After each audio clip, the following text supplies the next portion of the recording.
சுமார் 2600 வருடங்களுக்கு முன்பாகவே தமிழன் நானோ டெக்னாலஜியை பயன்படுத்தினான் என்று சொன்னால் நம்ப முடிகிறதா?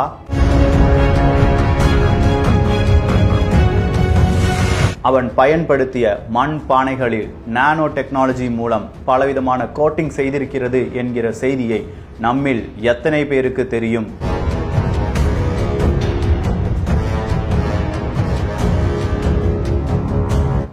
இப்படிலாம் சொன்ன உடனே நிறைய பேர் புறப்பட்டு வந்துருவாங்க. ஐயையோ ஏதோ பத்தி பேச போறான், அதுவும் தமிழர்களுடைய பெருமை பத்தி பேச போறான் அப்படின்னு சொல்லி வந்துருவாங்க. அவங்களுக்காகத்தான் இந்த பதிவு.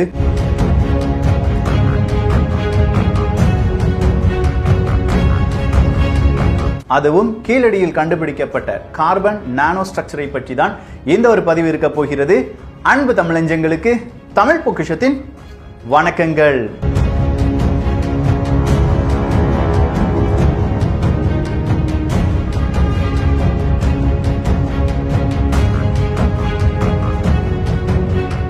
இந்த டைனோசர் முட்டைக்கு பிறந்த பயல்கள்லாம் இப்போ வரணும், வந்து இந்த பதிவை கேட்கணும். இந்த பதிவை கேட்டுட்டு அதுக்கான குமரல்களை குமர வேண்டும். அதுதான் நம்முடைய ஆசை.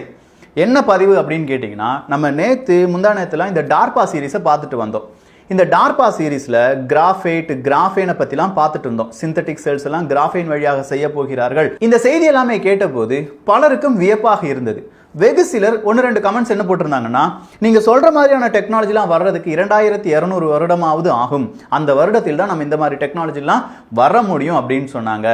ஒரு 2600 வருடங்களுக்கு முன்பாக, அதாவது 600 கிமு 600ல நாம தமிழர்கள் நானோ டெக்னாலஜியை பயன்படுத்தி இருக்கிறார்கள் அப்படிங்கிற ஒரு செய்தியை கேட்கும்போது எது சாத்தியமில்லை, தமிழர்களுடைய அறிவியலில் எந்த பிழையும் கிடையாது, அதை வச்சு நக்கலும் நையாண்டியும் பண்றவன் தான் இப்போ ஓடி ஒழிய வேண்டிய ஒரு தருணத்தில் நிற்கிறார்கள்.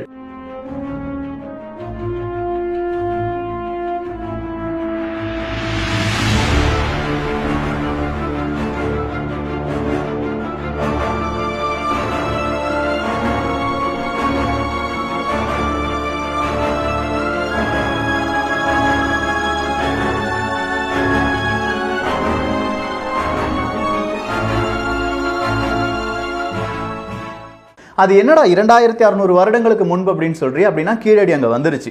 கீழடி வந்த உடனே மிகப்பெரிய மனித நாகரிகத்தின் தாய் தொட்டிலாக கூட அது இருக்கலாம் அப்படின்னு சொல்லிட்டு இருக்கிற ஒரு இடம், தமிழர்களுடைய பெருமையை பறைசாற்றக்கூடிய இப்போது இருக்கும், அதாவது ப்ரூஃபா இருக்கக்கூடிய இடம் கீழடி அப்படின்னு சொல்லலாம். அகழ்வாராய்ச்சி நடைபெறுகிறது. 5ஆம் கட்டம் 6ஆம் கட்டம், நிறைய ரிப்போர்ட் இன்னும் வெளியில வரல. அதெல்லாம் ஒரு புறம் இருக்கட்டும், தமிழர்களுடைய வரலாறு, அவங்க வாழ்ந்த விதம், அது எப்படி உருவானது, இதை பத்தி நிறைய பேருக்கு தெரிய வேண்டாம். ஆனா ஏதோ 1-2 சயின்டிஸ்டுக்கு தெரிந்து கொள்ள வேண்டும் அப்படிங்கிற ஒரு ஆசை இருந்திருக்கு. நிறைய மண்பானைகளுடைய அந்த எச்சம் மட்டுமே நமக்கு கிடைச்சிச்சு. உடைந்த மண்பானைகளாக இருக்கட்டும், இல்லாட்டி உரைக்கிணறாக இருக்கட்டும், இப்படி மண்ணால் செய்யப்பட்ட மிக முக்கியமான ஒரு நாகரிகம் அங்கே இருந்தது அப்படிங்கிறத யாராலையுமே இப்போ மறுக்க முடியாது. அப்படி உடைந்த மண்பானைகளை எடுத்து கொஞ்சம் சயின்டிஸ்ட் என்ன செய்யறாங்க, அவங்களுடைய ஆராய்ச்சியை செய்து பார்க்கிறார்கள். அந்த ஆராய்ச்சியின் போது தெரிகிறது, யூனிக் பிளாக் கோட்டிங், ஒரு மண்பானைக்குள்ள யூனிக் பிளாக் கோட்டிங் இருந்திருக்கு. அந்த பிளாக் கோட்டிங்ல என்ன இருக்கு அப்படின்னு பார்க்கும்போது தான் கார்போ நானோ டியூப்ஸ் இருப்பதாக சொல்கிறார்கள்.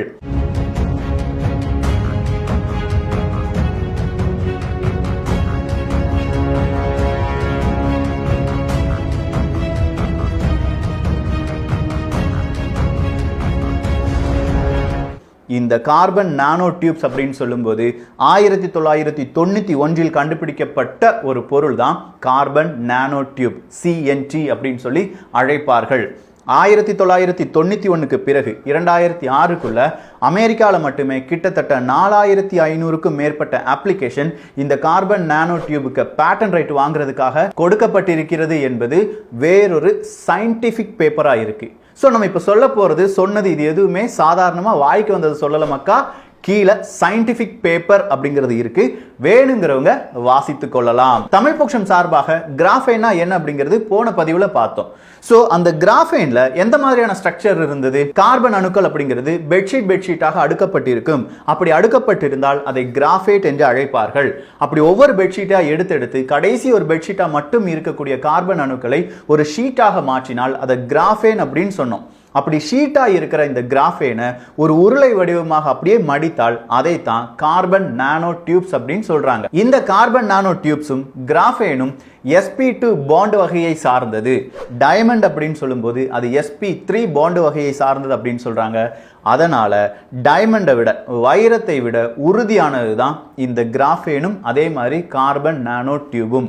ஸோ கிராஃபேனும் கார்பன் நானோ டியூபும் ஒரே மாதிரியான பாண்டிங், ஒரே மாதிரியான கார்பன் அணுக்கள் இருப்பதால் இது மிக முக்கியமான ஒரு பொருளாக கருதப்படுகிறது. சயின்டிபிக் வார்த்தையில சொல்ல போனா ஒன்டர் மெட்டீரியல் அப்படின்னு சொல்லுவாங்க.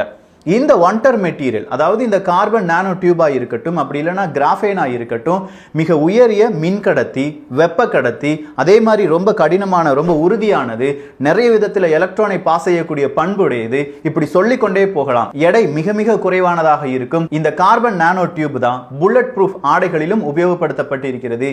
இப்படி இதனுடைய பயன்களை அடுக்கிக் கொண்டே போகலாம். சரி, இந்த கார்பன் நானோ டியூப் அப்படின்னு சொல்லும்போது இது எத்தனை வகையில் கிடைக்கும்? அடுத்த கேள்வி. ஏன்னா இந்த கேள்விக்கு பதில் நம்ம பார்த்த பிறகுதான் கீழடியில கிடைச்ச கார்பன் நானோ டியூபை பத்தி பார்க்க போறோம். கார்பன் நானோ டியூப் ஒரு ஷீட்டை அப்படியே ரவுண்டா மடக்கிறத பொறுத்து இது 3 வகையாக பிரிக்கப்படுகிறது. ஒன்னு ஆம்சார் சிஎன்டி, இன்னொன்னு சிக்ஸாக் சிஎன்டி, மூன்றாவதாக சிரல் சிஎன்டி அப்படின்னு சொல்லலாம். அதாவது இது எந்த பக்கமாக மடிக்கப்பட்டு ஒரு உருளையாக மாற்றப்படுகிறது. டியூப் அப்படின்னு சொல்லும் போதே ஒரு உருளை தான். அதை பொறுத்து, அந்த டைரக்ஷனை பொறுத்து தான் இந்த கார்பன் நானோ டியூபை 3 வகையாக பிரிக்கிறார்கள். கார்பன் நானோ டியூப் அப்படின்னு சொல்லும்போது ஒரு ஷீட் மட்டும் இப்படி பொதியப்பட்டு உருளையாக மாற்றப்பட்டால் அதை single walled carbon nano tube அப்படின்னு சொல்றாங்க. அப்படி இல்லையா SWCNT என்று அழைக்கிறார்கள். ஒரு கார்பன் நானோ டியூப், அதை சுத்தி இன்னொரு கார்பன் நானோ டியூப், இப்படி நிறைய லேயர் இருந்துச்சுன்னா அதை multi walled carbon nano tube என்று அழைக்கிறார்கள்.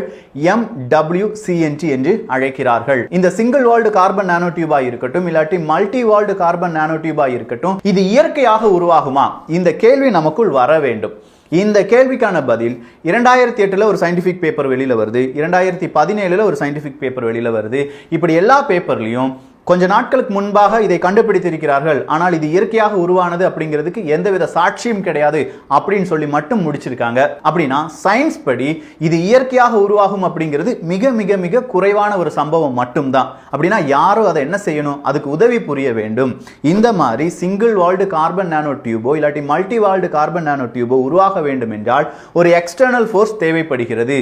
அதுவும் சரியான விகிதத்தில் இருந்தால்தான் இந்த கார்பன் நானோ டியூப் என்பது உருவாகும். நான் சொன்னதை கொஞ்சம் நல்லா யோசிச்சு பாருங்க. 2008 வந்த ஒரு சயின்டிபிக் பேப்பர் சொல்லுது 2020 2025 பல பில்லியன் டாலரா இருக்கும் இந்த கார்பன் நானோ டியூபினுடைய வர்த்தகம். அதாவது இனி வரப்போகும் உலகம் கார்பன் நானோ டியூப், கிராஃபைன் இதை பொறுத்து மட்டுமே இருக்க போகிறது என்று சொல்கிறார்கள்.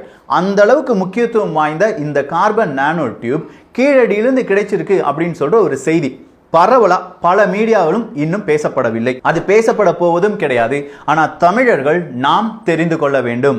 சோ கொஞ்சம் பேர் வருவாங்க, இது இயற்கையாக வந்ததாக இருக்கலாம். உங்களுக்கெல்லாம் பதில் வச்சிருக்கோம். பதில் வைப்பதற்கு முன்பாக நான் ஒரே ஒரு விஷயத்தை மட்டும் சொல்லிக்கிறேன்.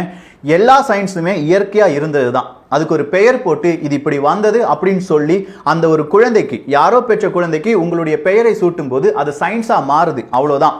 கிராவிட்டி நம்ம சயின்ஸா சொல்றோம், அது ஆல்ரெடி இருந்தது, இந்த இயற்கையாகவே இருந்தது, இது கிராவிட்டி தான் அப்படின்னு சொல்லி ஒரு நபர் சொல்லும்போது அது சயின்ஸ் தியரியாக மாற்றப்பட்டு எல்லாருமே கொண்டாடி கொண்டு இருக்கிறோம். இதுதான் நிதர்சனமான உண்மை. இதே மாதிரி தமிழர்களுடைய அறிவும் இயற்கை சார்ந்த விஷயங்கள், அதை எப்படி மேம்படுத்தலாம், நம்முடைய வாழ்க்கைக்கு அது எப்படி எப்படி மேம்படுத்தப்பட வேண்டும், இந்த மாதிரியான யோசனைகள் நிறைந்ததாக இருந்தது. கிராஃபேனும் கார்பன் நானோ டியூபும் எதற்காக பயன்படுத்தப்பட போகிறார்கள் அப்படின்னு நம்ம பார்த்தோம். உறுதியானது, வெப்ப கடத்தி, மின் கடத்தி அப்படிங்கறத பார்த்தோம். இதுல உறுதியானது என்பதை மட்டும் நீங்கள் எடுத்துக்கொள்ளுங்கள். சோ தமிழன், அதாவது 2600 வருடங்களுக்கு முன்பாக வாழ்ந்த தமிழனுக்கு உறுதியான ஒரு பொருள் தேவைப்பட்டிருக்கிறது. அப்படின்னா அவன்கிட்ட உலோகங்கள் இருந்தது. அந்த உலோகங்களை விட சீக்கிரமா கிடைக்கிறது மண், களிமண் தான். இந்த களிமண்ணை மறுபடியும் உறுதியாக மாற்ற வேண்டும் என்றால் என்ன செய்ய வேண்டும் அப்படின்னு சொல்லி யோசிச்சான். ஒரு பானை செஞ்சான். அந்த பானை சீக்கிரமா உடைஞ்சிருச்சு. சோ மறுபடியும் அவனுக்கு தேவை அதிகரிக்கிறது. அந்த பானை உடையாமல் இருக்க வேண்டும் என்றால் தீயில் காண்பிக்க வேண்டும் அப்படிங்கிறத கண்டுபிடிக்கிறான். அப்படி தீயில் காண்பித்த பானையும் சீக்கிரமா மறுபடியும் உடைஞ்சிருது. மறுபடியும் அதுல ஏதாவது ஒரு கோட்டிங் செய்யலாம். அந்த கோட்டிங் செய்யும் பொருள் எந்த மாதிரியாக இருக்க வேண்டும் அப்படிங்கிறத ட்ரையல் அண்ட் எரர் மெத்தட் வழியாக, இதையெல்லாம் அந்த காலத்தில் வாழ்ந்த மனிதர்கள், தமிழர்கள் கூகுளை தேடி கண்டுபிடிக்கல. அவங்களா செஞ்சு பார்க்கணும். இதுக்கு பல வருடங்கள் எடுத்திருக்கும். ஒவ்வொரு பொருளாக நாம் சொல்வதற்கும் பல வருடங்கள் ஆகியிருக்கும். சோ இப்படி வேறொரு பொருளை எடுத்து அதுல தடவி அதை மறுபடியும் தீல காண்பித்து இப்படி பானை உடையாமல் இருக்க வேண்டும் என்றால் கடைசியா அவன் என்ன கண்டுபிடிச்சிருக்க வேண்டும்? இந்த நானோ டியூப்ஸை கண்டுபிடிச்சிருக்க வேண்டும். Carbon nano tube. இதை தான் விஞ்ஞானிகளும் சொல்றாங்க. பானை உடையாமல் இருப்பதற்காக அந்த பானையை சுற்றி ஏதோ ஒன்று கலந்துருக்காங்க. அப்படி கலந்த பொருளையும் சேர்த்து இவங்க தீயில வாட்டியிருக்காங்க. அதன் காரணமாக கார்பன் நானோ டியூப் என்பது வந்திருக்கலாம். ஸோ தீ அப்படின்னு சொன்னேன். சாதாரணமா இப்போ கார்பன் நானோ டியூபை ஒரு தீ காட்டி உருவாக்க முடியுமா அப்படின்னு கேட்டா 1991 கண்டுபிடிக்கப்பட்ட கார்பன் நானோ டியூபை எப்படி உருவாக்கலாம் அப்படின்னு சொல்லி இன்றளவும் சயின்டிபிக் பேப்பர்ல பலரும் அவங்களுடைய கட்டுரையை தெரிவித்து வருகிறார்கள். ஸோ லேட்டஸ்ட் டெக்னாலஜியா இருக்கட்டும், இல்லாட்டி முந்தைய டெக்னாலஜியா இருக்கட்டும், பல பிரச்சனைகள் சொல்கிறார்கள். அந்த பிரச்சனையெல்லாம் ஓவர் கம் பண்றதுக்கு இன்னும் பல வருடங்கள் ஆகும் சொல்றாங்க. நான் கேட்கறது என்னன்னா, ஸோ இவ்வளோ சயின்டிஃபிக் பேப்பர் வழியாக கண்டுபிடிக்காத ஒரு பொருளை தமிழர்கள் 2600 வருடங்களுக்கு முன்பாக எப்படி கண்டுபிடித்திருப்பார்கள்? சரி, கண்டுபிடிச்சிட்டாங்க, தீய வச்சு வாட்டினாங்கன்னு சொன்னேன். எத்தனை டிகிரி செல்சியஸ்ல இருக்க வேண்டும் தெரியுமா? சுமார் 1100 டிகிரி செல்சியஸ்ல இருந்து 1400 டிகிரி செல்சியஸாக தீ இருக்க வேண்டும். அப்படி ஒரு வெப்பநிலை இருந்தால்தான் ஏதோ ஒரு பொருளை ஒரு பானையில தடவுனாங்க அப்படின்னு சொல்றோம் பாருங்க. அவங்க, அதாவது இப்ப இருக்கிற சயின்டிஸ்ட் என்ன சொல்றாங்கன்னா, அந்த பொருள் கார்பன் ரிச் பொருளாக இருக்கும். ஸோ கார்பன் ரிச் பொருள் அப்படின்னு சொல்லும்போது வெஜிடபிள் ஆயிலா இருக்கலாம், இல்லாட்டி வேற ஏதாவது ஒரு பொருளா இருக்கலாம். அந்த பொருளை அப்படியே தீயில காண்பித்து 1400 டிகிரி செல்சியஸ்ல அப்படியே அதை சூடாக்கி கொண்டு இருக்கும் போது இந்த மாதிரியான கார்பன் நானோ டியூப் உருவாகி இருக்கலாம். அயன் கண்டென்டா இருக்கிற, அயன் கண்டென்ட் கூடுதலாக இருக்கும் களிமண்களை அவர்கள் பயன்படுத்தி இருக்கலாம். எனவே இரும்பு சத்தும் இந்த கார்பனும் ஒன்றாக இணைந்து அது எதுவாக மாறிவிட்டது? Carbon nano tube. ஸ்டீலை விட 200 மடங்கு உறுதியான ஒரு பொருளாக மாறிவிட்டது, ஒரு கோட்டிங்காக மாறிவிட்டது. இதன் காரணமாக அவர்கள் பயன்படுத்திய மண்பானைகள் உடையாமல் வெகு நாட்கள் உழைத்திருக்கும். அந்த ஒரு காரணத்தினால்தான் 2600 வருடங்களுக்கும் பிறகு அந்த மண்பானை நமக்கு எச்சமாக கிடைத்திருக்கிறது அப்படின்னு சொல்றாங்க. இது நியாயமா நம்ம ஏற்றுக்கொள்ள வேண்டியது. அதை விடுத்து தமிழன் சும்மா எதையோ ஒன்று பூசியிருப்பான், அது கார்பன் நானோ டியூப்னு தெரியாது, இதெல்லாம் நீங்க பெருசா எடுத்துட்டு வரலாமா அப்படின்னு சொல்லி அவனாவது கேட்டானா நான் பதில் சொல்ல விரும்பல, நீங்களே அதுக்கு பதில் சொல்லலாம். சோ ஒவ்வொரு வருடங்களாக மனிதன் ஒவ்வொன்றாக படித்து படித்து படித்து இந்த ஒரு விஷயத்துல இவ்வளவு உறுதியான பொருளை தயாரிக்க முடியும் அப்படின்னு சொல்லி கண்டுபிடிச்சான் பாருங்க. அவன் தான் முதல் சயின்டிஸ்ட். அந்த சயின்டிஸ்ட் நம்ம கீழடியில் வாழ்ந்த மனிதர்கள் தான். இதை பெருமையா எல்லாருமே பேசியிருக்க வேண்டும். நான் மறுபடியும் உறுதியா ஒரு தகவலை சொல்றேன். 1996 இருந்து 2003 2004 அமெரிக்கால இருந்து மட்டுமே இவ்வளவு பேட்டன்ட் வாங்குறாங்கன்னா கார்பன் நானோ டியூப் மற்றும் கிராஃபைன் போன்ற டெக்னாலஜி உலகை ஆளப் போகின்றன. அந்த உலகை பல ஆயிரம் வருடங்களுக்கு முன்பாகவே தமிழன் ஆண்டு விட்டான்.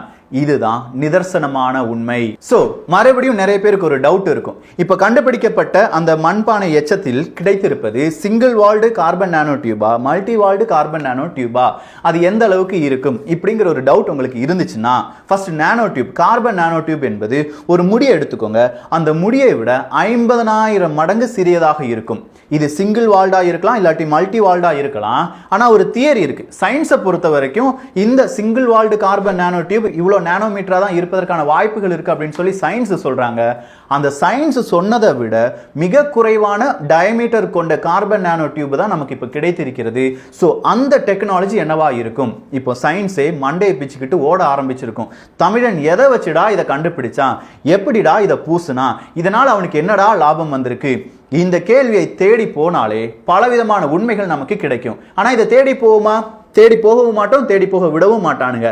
கடைசியா இப்ப வந்து என்ன சொல்லிடுவானுங்க? எதேர்ச்சியானது, ஆக்சிடென்டா நடந்துருச்சு அப்படின்னு சொல்லிடுவாங்க.